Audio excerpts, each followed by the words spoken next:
Nasaan kaya yung mga lip tint ni ate?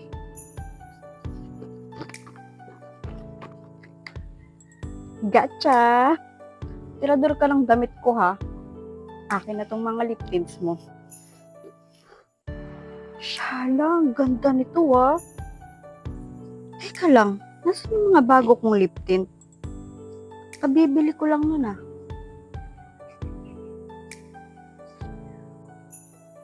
Bunso, yung lip tint ko. Aba, ba't ako agad? Wala kang proof ha? Ba't ikaw agad? Siyempre, dalawa lang tayong magkapatid na babae. Alangan naman na kay mami kasi nasa abroad si mami. Tsaka evidence. Ayan o, nasa nguso mo. Nasa nguso mo yung proof. Kapalit lang to ng mga kinukuha mong damit sa cabinet ko.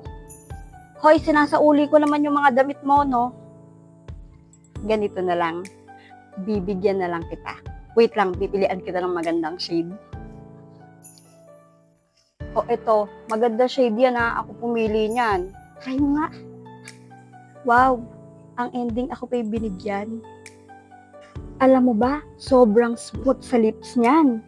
Sobrang lightweight lang with blurring effect pa.